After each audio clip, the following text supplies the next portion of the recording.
concerns me as a black woman. It concerns me as a mother. It concerns me as the mother of two black boys. Because as Mark rightfully said, this goes back to what was established in 1868. Now this is about what is the United States going to look like. Anything that is being reviewed is now up for grabs. Hey y'all.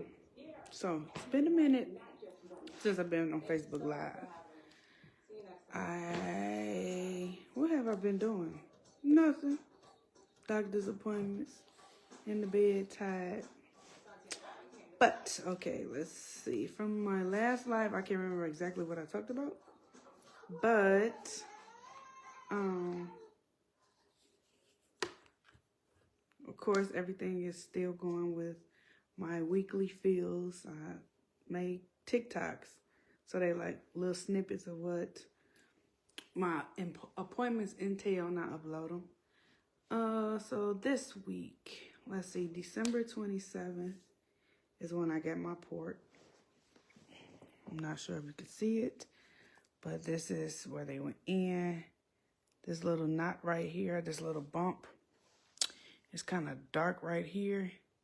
That's where the port is, and then that other dark spot is where they went in my neck, and that port, it goes up in my neck. I can feel it up here. So that was December 27th. The procedure itself, with them knocking me out, I was able to be awoke. Hello. I'm sore. I had physical therapy today, so I'm a bit sore, and I really didn't feel it till I sat down, because I literally just got in the house maybe 25 minutes ago. And I've been up since 5, so I'm pooped right now. But the port, I was able to see the room where I was at, and they didn't knock me out until after I got in there. So I was able to see everybody's face except the surgeon's face, the doctor or whoever placed my port. And then I really didn't feel, it wasn't too much pain because I had some good medicine, but the thing that was hurting was it was hard for me to swallow, like it was a tube down my throat, but it wasn't. So they felt that was a little bit weird because they never heard that. So thank you. Hey, Keisha. So the port is for, I got to do chemo. And so that was December 27th. I was sore, and it was hard to swallow and breathe and a lot of things for about 4 or 5 days, and then the pain went away. So now y'all can see that I can touch it and it doesn't hurt. It's still a little sensitive up here, but for the most part, no, I can press it or whatever. And then, of course, I continue my monthly fills, and each week they take a needle, maybe the length of this, and the needle is probably I know it's a little bit smaller than like the Capri Sun straw, and they stick that in me and put 2 ounces of sterile water on each side. So I've gotten 5 fills, so it's 10 ounces on each side. So the more they put in, the harder it is for them to put the needle down in there. That hurts. And then the heavier they're getting. So it literally feels like I got sandbags sitting on my chest. So that hurts. It hurts when I lay down. It's like my breathing is a little bit more harder because there's more weight on my chest. So this week, Monday, I had to go to Social Security. And I was there for 3 hours, y'all. I did not know it was going to take that long because none of my appointments that I have went to since I had my surgery has been that long. So that was a bit much. Did I go somewhere else? No, got something to eat. Then went to Paulette House until my daddy came and got me. When I came home, my sleep is off. So I'm up all day, and then I'm falling asleep around between 2 and 5 o'clock in the morning. So my sleep is off. I got to try to figure out how to get that back on. But Monday was Social Security. I was 3 hours in there. Then Tuesday I had to get filled, and that was quick. That was maybe 30 minutes in and out, if that.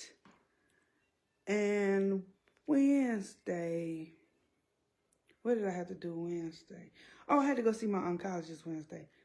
So I haven't started chemo yet, and she was a bit surprised because she thought I would have started by now since I get my report December 27th. So we just talked about the treatment that I'm going to have to do, which is weekly for 12 weeks. And they're going to give me smaller dosages instead of giving me the large one every 3 weeks. She's going to break it down, so now I got to go weekly for 12 weeks. Then after that, then I go every 3 weeks for a year. That sounds like a lot, don't it? But, yeah. And then we talked about the gene because I was tested, and I have a mutation called the PALB2, which detects that it's something in my body that could possibly cause ovarian cancer and pancreatic cancer, as well as the breast cancer. So the breast cancer showed itself. And the crazy thing about it, it showed on the mammogram on my left side, but after they removed both my breasts and they did pathology, it was present on the right side too. So that was a bit weird and kind of like, oh my God, I'm glad I did this, because if I would have just remove the mass on this side, then I would have had to end up going through the process of having another surgery, and then I'm just like, just take them now, get it over with. So I gotta call that man. I have a referral to go see a gastrologist for the pancreatic crap, whatever that entails. I think she just said it's a scope they put down your throat to examine your stomach or something. And then I have to go to my OB to talk about steps to, it's really hard to test for ovarian cancer. And my thing is, I know I have the gene, even if it's not there, if they don't find anything, I would just rather get all of this over with. So my best bet is to just get my ovaries removed. So then I don't have to worry about it, because then if they're not there, then there's nothing to attach or form or whatever. So then today I have physical therapy for the first time. Y'all, she tests my strength. She tests my, my mobility, how far I can raise my arm and stuff like that. This side, my right side is good. It's this left side, which she noticed too, my vein. When I go to straighten my arm, my vein pops out of my arm, and it's noticeable. And it pops out from under my underarm from them lymph nodes. So I got to try to practice to move my arm more. She told me to use my cane and do some exercises where I try to go as high as I can and then just go like this with my cane back and forth. But all of this, everything is so sore. All down here. And I'm like, let me see if I can scoot this down. I don't know if y'all can see it, but I have a little bit of boobie. It ain't much, but this is 10 ounce. This is a little fat. Don't pay that attention, because that was fat that they left. And now I'm just like, okay, they found the cancer in this side too, but they left some tissue over here. So hopefully it wasn't in this tissue. And chemo kills whatever's left before I can get this removed, because they're going to remove this too. But he was like, my breast was so large, they couldn't get everything. So I got little humps. I don't know if you can see it. Ain't that really that big. But if I turn to the side, y'all see that little pouch? I got a little boob right there. And then I got one of them pouches on that side. That's still more breast tissue that they couldn't get during the surgery. Which they be like, okay, well, they take as much as they can because I'm going to get implants. So then they do the rest of that when they do the exchange from the tissue expanders to the implants. And I will say this whole process has been very painful. I'm in pain right now, but I can tolerate it. And I guess I'm just getting used to pain.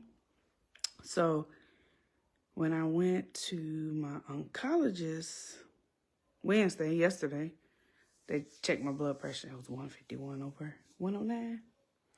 And then she said this every time, like, she's shocked to see somebody. I mean, people have high blood pressure. And of course, too high means, can cause other issues. But my blood pressure is always high. And I just equate it to the pain that I have. I can tolerate it, but I still feel it. So, of course, that's going to raise my blood pressure. And then she took it again. It was 148 over 98. She was like, still high. So every time I go to the oncologist, they be like, you might want to get that checked. I know, but I got so many other appointments. So, anyway, and then I got one more appointment tomorrow, but that's my home healthcare nurse. So, I don't have to go nowhere, thank God. Because just to get up and take a shower and put some clothes on, y'all, it felt like I worked an 8-hour shift at a plant. That's what my body feels like, just getting up, washing up. That don't include putting on my clothes. Putting on my coat, walking to the car, getting in the car, getting out the car.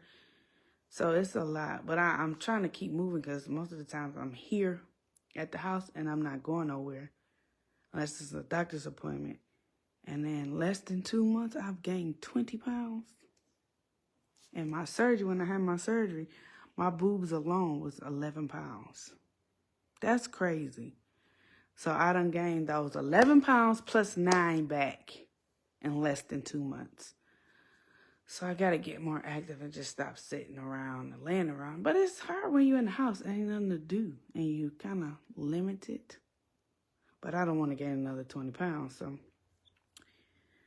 little things I'm going to start trying to do.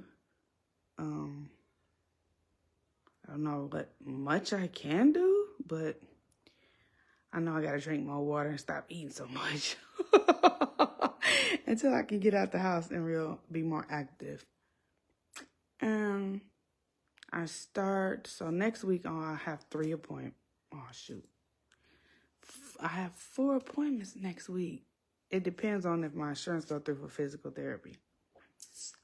So Monday I go get filled. That's 2 more ounces. So now I have 12 ounces in each expander. So my booby should look a little bit bigger. And then Tuesday, if it go through, they get the referral to go through, whatever. I got physical therapy Tuesday. Then Wednesday, I meet my breast surgeon so they can check me and, of course, make sure my incisions and stuff is healing up, still good, and to see where I'm at in the process with the fields and all that other stuff. And then Thursday, I start chemo. So I have to go to chemo every Thursday. And guess what time it's at? 7:30 in the freaking morning. So hopefully I can sleep through these treatments because 7:30 is early. So that means I got to get up 6:30. Between 6 and 6:30 to be ready to go out the house. Because, of course, I'm not the only. That's the time the kids get up, too, and be getting dressed for school. So I got to get up early and then go to these early chemo treatments. So I wasn't nervous at first about it, but now I'm kind of nervous. And I have to go see my PCP because I don't know if it's because of the blood pressure, but my right ear, I hear a constant. Y'all know how that sound when you have a baby and they put the little thing on your belly to hear the heartbeat and it's that woof, woof, woof, woof, woof. I hear that constant in my ear and it is so loud it irritates me. I hear it right now. And I be trying to turn certain ways or press down and it don't work, which causes me to have headaches. So I don't know what that is. And if it's the blood pressure, hopefully with the chemo, they can give me something to kind of regulate my blood pressure. But yeah, so I'm kind of nervous about the chemo. I'm not nervous about my hair falling out because I had my brother cut it. So it's grown back a little bit. I got a little peachful, and it's a little curly when you touch it. But it's going to come all the way off. My eyebrows are going to be gone. My lashes are going to be gone. I got hair on my arm. Y'all see all that hair?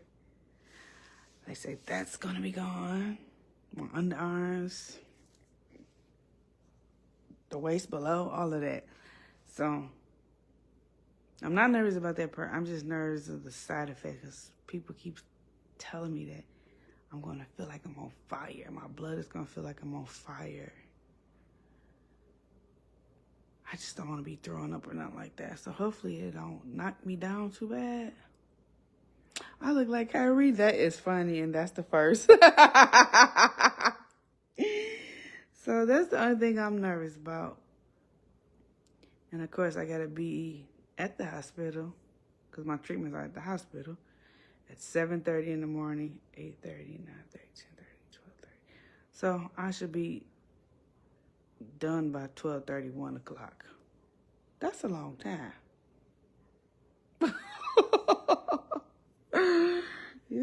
Yeah, I've been praying, Lord, help my mom. So that's why I be making my little posts, making my little videos to keep my mind off of it. Because when you sitting at home and really ain't got nothing to do, your mind start wandering. And then if I feel something or see something, I'm starting to Google. I got to start doing that too, because Google will scare the mess out of you. Yeah, but other than that, I'm fine. I'm just sore and just trying to. She said my strength is good as far as, when they go like this to tell you to press against their hand and see your strength. That's fine. It's just my mobility, my reaching, and of course, my posture because I'm bent over. And she said try to start lifting up like this and then just doing my shoulders back like that. Because even though there's nothing right here, and then look, I'm going to show y'all. Look at my stomach. I look like I'm pregnant. Like I'm literally about to have twins. So that's what I don't like. It's weird to look at myself with no clothes on. Because even these are uneven and it's deformed looking. And then I look down, you're so used to looking down, I see my boobs, I don't see my stomach. So now that I look down, I don't see no boobs, no nipples, all I see is belly. So it's a bit of an adjustment, and I try not to look too much unless I'm, like when I go get my fills, I look, because she says she sees the difference, so I'll look, or I take a picture of it. So that's what I do for the most part, take a picture when I go get my fills. Other than that, I'm just like, no, because I keep looking down. And then, the angle from looking down is different from looking at. But it's still weird looking. So I don't want to freak myself out, or feel some type of way. Because I'm in this group. And a lot of the women, they're so heartbreaking because they feel like they're deformed. Because after this surgery, it do change you. You don't have your breasts anymore. And women have breasts. You know what I'm saying? We have breasts, we have nipples. That's a part of our makeup. We got vajayjays and we got breasts. And if you lose either one, well, I don't know if you can lose your vajayjay. But even women out here, if just losing their ovaries, they feel like that makes them less than, because then you can't have kids. And then women were made to have kids. So if you lose a part of that, that makes you feel a type of way. So I understand and I get it. And I post my pictures in the group. I show them, I said, look, and a lot of these women are either right at my age or older. So I show them, I'm like, yeah, it's not pretty, but it gets better. It should get better. And then I'm glad that my scars, because I see so many women with this surgery and our scars look so horrible. My scar on where my port is, it's dark now because the stitch, and then they put the surgical glue or tape or whatever this is over it, so it looks darker than what it looks. But my actual incision, you see my hand? My incision across my hand is darker than my incision across my chest, and my incision across my chest is much lighter. So it actually looks really good. I was really pleased. Like, I got more discoloration and darkness right here than I got going across from the middle of my chest all the way to under my underarm. So that was a good thing, because I was just like, oh, Lord, if they're going to pump my chest back up to give me breasts, I'm going to have these big old dumb-looking scars going across. But my scars actually are healing great, and they're actually light. They're lighter than my skin. I can tell you that. They're healing lighter than my skin. So that's a good thing. They're not dark. They're not big. They're very thin. So, yeah. And on my TikTok is where I post more of my stuff, because I try to make videos, because I don't want nobody to ban me. I already got banned. I would wonder what happened on my TikTok. I got banned for like 2 days from posting, because either I think somebody reported, or it was something. It said I had another strike for something stupid. Oh, I know what it was, because my daughter was talking about our Christmas tree, and I said it kind of looked crackheadish, and they gave me a strike and banned me for 2 days from posting. So I got to watch that. But I sit down, upload my whole titties, and they didn't ban me for that. They just put on one of my videos, I only did on one, they just put one of those eyes over it.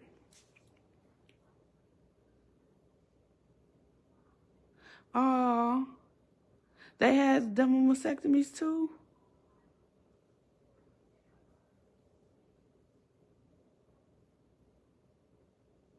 And then that's a good thing about surgeries.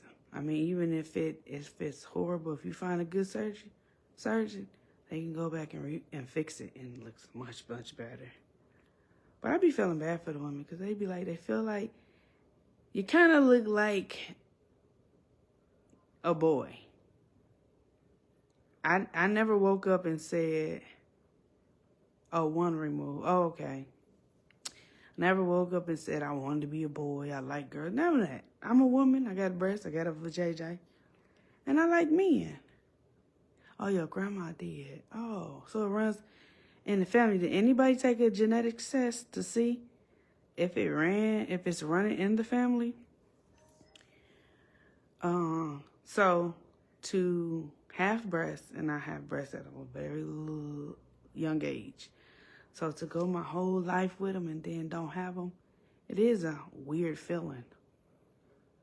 But I'm not about to cry about it, because anybody know me know I like tattoos. Y'all can tell. Look at all these tattoos going down my arm. So, okay, yeah, you took that and given me. Y'all should do a genetic test and then tell exactly if it's a trait running in and all that other stuff. That's what I'm doing. My mama did one when she had cancer 14 years ago, 14. But it didn't show. But what the test that I took, they added more things where they can detect more genes. So it came in mind that it's genetic. So it's like, where did it come from? So she just went Wednesday and took her test. So we got to wait on her result. So I know if it didn't come from her, it came from my dad. But yeah, it's so cool what they can do with technology, but it's just like, y'all know y'all got cures for all this crap. Why put people through all of this? But I'm looking forward to my tattoos. That's what I'm looking forward to. Nice, perky boobies and tattoos, okay? And then my texture of hair, y'all can see them little bitty curls in there. I can't wait to see what the texture is when it grows back. Because even me cutting it, this little bit that grow back, my texture is totally different. And I don't know if it was the combination of all the medicine and anesthesia, because I did notice my hair changing. It got worse because it started falling out after I had my tubes tied back in April last year. And it will be really, really nappy, like Because I used to wear afro. I just wash my hair blow dry and I get this big old pretty afro. And then after the surgery, like the ends of it was like, if I wet my hair, so I look like a little wet, stringy dog. And then it's nappy right here on the head. So I don't know if it was the anesthesia or what, but it changed my texture. Thank you. So yeah, I'm just like, I'm going to document everything. Because when you don't have something, you don't really pay attention to it. Yes. Who I'm going to have that hair that they sell in the store, and no, I'm not selling it. Oh. So now that I have this experiences going through this, I see so many other women. It's like, it blows my mind how many other people are going through this. But before, I wouldn't have known because it never... You know, that's not something that you just sit there and Google and search on TikTok or Facebook. Oh, breast cancer. Oh, mastectomy. No. I'm scrolling, looking at funny videos, love stuff and all that other stuff. But this, y'all, it's so many ladies. Oh, my God. And I feel bad for them because some of them, they can't deal. I be wanting to go through the screen and hug them. Like this one lady I follow, she's in the Marines or something. And I mean, every video she posts, she's crying. And I'm just like, oh my God. You're going to make it. You're posting videos. So, it should give you a little, it should, but I hope it give her a little comfort to know that, okay, you'll be all right. Because she had the mastectomy. She going through the treatments. So you're still here to post. I think she got 2 small kids. I think they're younger than my kids, or maybe around Kyrie age. But I just be feeling bad for people. But I didn't want to be like that. I've been crying and angry my whole life. And then I was like, okay, this is so much stuff now that they can do to help people. So I didn't fear that, it's going to kill me. I just was like, oh, it was a shock that I even had it. Like, what? So what is you telling me? I got to get rid of my titties. I always wanted a breast reduction, but I was always too nervous to get it because I'm like, that's going to change my makeup. How I look, I'm going to look weird. So now I really look weird. But I'm getting used to it. So no lashes, you know what I'm saying? I don't do all the makeup. Wash my face, put my eczema medicine on, put some lip gloss on my lips and go on by my business.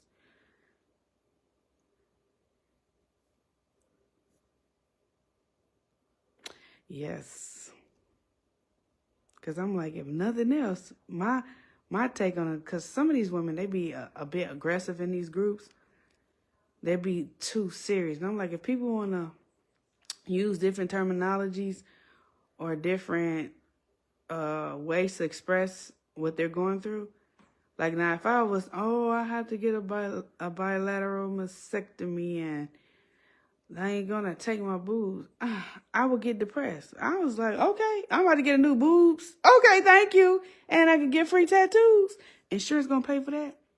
Oh, I'm about to get the whole get up. You know how much tattoos cost? I done spent a couple of G's on some doggone tattoos over the years. So I can get some perky boobs and tattoos. Oh, yeah, I'm looking forward to it. So that's what's been my focus. But if I say that to some people who's going through the same thing, they get so offended. I'm like, let people deal and cope how they want to deal with it. You looking at it like this and I'm looking at it like that. It ain't nothing wrong with either way we looking at it. But I'm not the one over there sad and depressed. I mean, I have my days where I just be like, oh my God, why do I have to go through this out of all my grandma's grandkids, which is, let's see, 2, out of the 10. It's a lot of us, y'all. I don't even know how many, but it's a lot of us, and it seemed like, why did they have to hit me? You know what I'm saying? Both my aunties had it. And then my grandma had some type of form of cancer. Then I just be like, dang, out of all my cousins, it's about 40 of us. Why did I'm the one to look at it? But then, can't look at it like that. But it's hard not to look at that because I'm like, I'm probably like the only cousin that don't drink. I'm the only cousin that don't be smoking like that. You know what I'm saying? So it just be like, dang, what did I do so jacked up in my life that I had to get hit with it? But those thoughts will come, but you got to think about something else so it won't get stuck and then you get sad and depressed. I've been depressed. You know what I'm saying? Postpartum depression, I had that. So you just got to try something different and see if it works. And me posting, laughing about it, talking about my new boobs and my tattoos and my perkies, and that helps me. So I just be ignoring people. Because don't tell me how I should cope or deal with what I'm dealing with. Don't post. Why did you post that? Yes, I do. Because, and then sometimes it just be the church people. I don't know, they be getting on your nerve. Because me posting, you got a lot of support, just like my GoFundMe. Thank y'all. I forgot about that. I do have a GoFundMe. Because right now I'm not working, of course. I stopped working the 13th. The day before my surgery, so it was the 12th. I keep telling them the 13th, I forget it was the day before.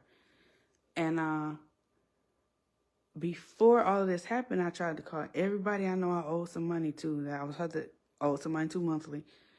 A lot of them worked things out with me, but some of them, they was being a little bit hard. So bills is piling up, and I literally don't have no income.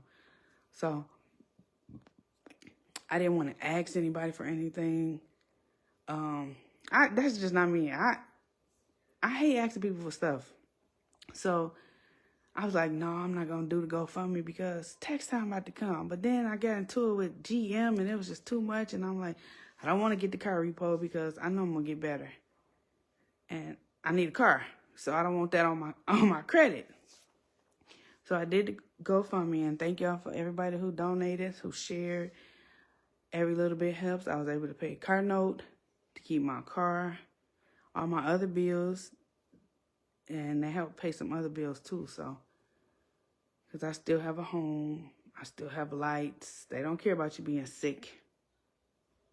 I still got 3 kids that need to eat, and yeah, I get a bridge card. They cut it off, but just cut it back on. And the amount that they was giving me, my kids eat that up in about 3 weeks, and then I still got to wait a week and a half before the next refill. And it's like, okay, what we going to eat? So, I mean, life don't stop. Kids growing out of stuff. It's getting colder. Kids, hats, coats. You know what I'm saying? So everything is a constant ring around the rosy with money. So I just thank and appreciate everybody who has donated to help me out, and you have helped me out, and I am so, so, so appreciative of it because you didn't have to do it. People talk a good game, but you know, they tell you stuff all day, but they don't actually do it. So I'm appreciative of everything that everybody has donated and given, shared, all of that. Hey, Holly. Hey, Auntie Deborah. And today I got to hang out a little bit after my therapy. We went and got my auntie, and we went and got something to eat. Then we went and visited my uncle. Well, we went and visited my brother, and then we went and visited my uncle. So it was a good day today. It's nice to get out of the house. Like, now I'm kind of getting short of breath. But today was a good day because I'm literally in the house all day. And I can't really drive. I tried to drive, but it didn't work too well. It's the turning that hurts. Because even when I ain't gonna lie, when I wash up, at first it was just the left side. It was hard for me to take my left hand and wash under my underarm. So I will literally take my right hand and wash under my underarms like a little slow kid. And then I use my right hand to wash under my left underarm. Since I got the port, it's a little bit harder. And then with those fields, it's a little bit harder for me to take my right hand. Like, I can wash my arm, but when I get to go under, it feels like I'm being stabbed. So, you know, it's an adjustment just from going, you know, I got to go through the process. It was In the beginning, it was hard and weird because I couldn't even wash my own butt. My mom had to come wash me up. You know what I'm saying? My kids had to come help wash me. It was hard to wipe. It was I felt like a newborn baby in a grown woman's body. So that kind of messed with your mind. I was like, dang it. Well, nobody wiping my butt. I should be able to wipe my own butt. But I had to go through the process. So now I can wash up with no issue. It's just the mobility of stretching. And you wouldn't think it's that because I'm not a small person, but my arms are long. I'm 5'7". So to reach from one side of my body to the other side of my body, it hurts. My neck is hurting. My back hurts because I'm not used to sleeping on my back. I have to sleep on my back now, and I've been sleeping on my back on the 13th, it'll be 2 months. So that's been an adjustment. Then I can't get comfortable at night. I sleep with a wedge pillow with pillows around me. Then I turn to one side, and then that hurts. And then I got to turn to the other side, then that hurts. So I'm constantly trying to move. And then on my right side, it's only my right leg. My right leg goes completely numb. So then that's tingling. So then I get pain in that, and then that's uncomfortable. Then I got to turn this way, and then the expander is pinching me on this side, and then I move this way. The port is sticking the expander, which is pinching. So it's a bit of an adjustment. I will say that. But I'm doing it. I'm doing it. So, yeah. So, this life has been quite interesting. I kind of miss work because I feel bad because it was just me and my supervisor. So now she's doing everything by herself. And I'd be kind of wanting to help. But, of course, because I'm on short-term disability, I can't do anything. Which I wish they just let me work from home.